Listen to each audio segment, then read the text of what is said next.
Hello, मैं फिर हाजिर हूँ एक और प्रोमो रिव्यू के साथ। हम रिव्यू कर रहे हैं शेर के एपिसोड 15 का प्रोमो, जो कि इन्होंने 14 के बाद दिखाया है।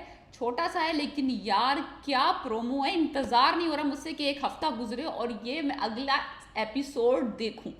क्या धमाकेदार चीज़ें जो मुझे लग रहा है ना कि ये होने वाला है, वो मैं आपको बता रही हूँ। मुझे लगता है कि मेरी प्रिडिक्शंस हैं जो कि सही साबित होंगी, जो मैंने टीजर को देख के अंदाज़ा लगाया है कि अब ये बम फटेगा। अब वो जो ससुराली हैं वो आ रहे हैं शेर से मिलने मेंटल असाइलम में विद रिदा, रिदा की माँ, शेर की माँ, शेर की बहनें, ये सब के सब शेर को विजिट करने मेंटल असाइलम आए। उन्होंने सीन दिखाया और शेर बेचारा वाइट कुर्ते में है और फजर जो है, जो डॉक्टर है उसकी, वो उसको प्रिपेयर कर रही है मेंटली कि देखो तुमने बिहेव नाइसली करना है, तुम्हारी मंगेतर आ रही है और वो 1 साल से तुम्हारा इंतजार कर रही है, तुम्हारे नाम की अंगूठी पहन के बैठी हुई है, तो प्लीज़ ऐसा कोई काम मत करना कि जिससे कि तुम्हारे रिलेशनशिप पे और तुम्हारे ताल्लुकात पे, तुम्हारी फैमिली के साथ कोई असर पड़े। तो शी इज़ मेंटली प्रिपेयरिंग। एक अच्छा डॉक्टर जो होता है वो यही आपको कह रहा है कि भाई काम डाउन, रिलैक्स, चिल। और क्योंकि अब वो तो सामने आ नहीं सकती, she can not come in front of them, तो वो पीछे से ऑपरेट कर रही है, उसको पहले से प्रेप कर रही है और दिखाया है कि देखो। सो एनीवेज, अब फिर उन्होंने नेक्स्ट सीन जो उन्होंने दिखाया वो दिखाया कि ही सिटिंग डाउन और वो बैठा बातें कर रहा है।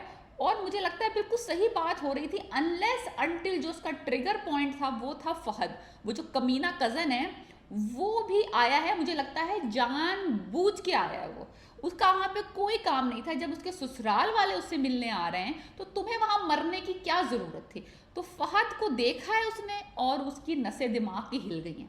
या तो उसने उसको कुछ बोला है, या उसने कुछ जुमला कसा है, या उसकी जस्ट प्रेजेंस शेयर के लिए काफ़ी है to push him over the edge. वो गुस्से में आके उसने कुछ बोला है, उसने फहद के ऊपर हमला किया है दोबारा से, जो कि ये काबिल इसी के, ये इसी के हाथों मरेगा।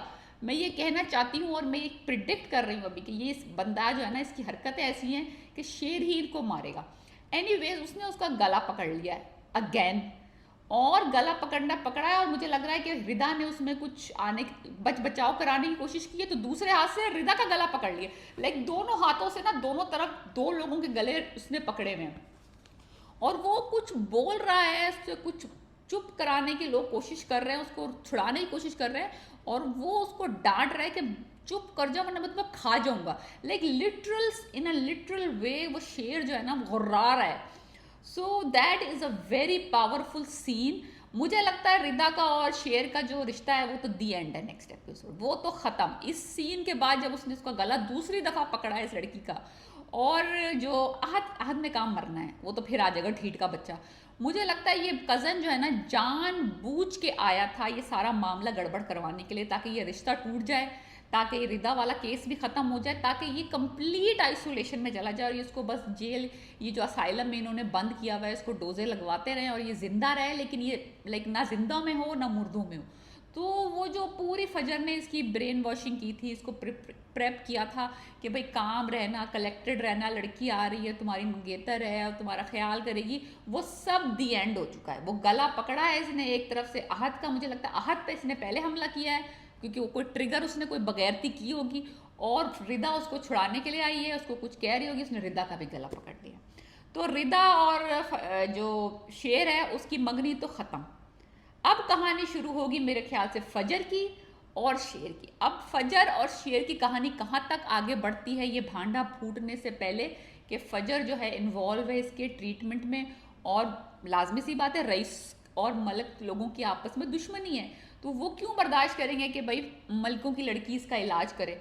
तो ये भांडा अभी फूटना नहीं चाहिए अगर शेर को अच्छा होना है, बेहतर होना है। बिकॉज अगर उनको पता चल गया कि फजर जो है वो इसका इलाज कर रही है, तो वो फ़ौरन के पहले ये ट्रीटमेंट रुकवा देंगे और इसको कहीं और शिफ्ट कर देंगे, या फिर इसकी तबीयत खराबी का इल्ज़ाम फजर पे लगा देंगे कि ये जो सारा इसका मामला गड़बड़ चल रहा है ये लड़की ही है जिसको पॉइजन कर रही है। सो ये दोनों सिचुएशंस हो सकती है, लेकिन ये अगले एपिसोड में नहीं होंगी। मुझे लगता है अगला एपिसोड बस रिश्ता ख़त्म होने पे ही ख़त्म हो जाएगा। That is about it. So please let me know what do you think about my predictions. Drama बहुत ज़बरदस्त चल रहा है। अगर आपने मेरी प्रीवियस रिव्यूज़ नहीं देखे इस ड्रामे के, please go and watch 13 and 14 का review, and let me know what do you think about this predictions. Piece.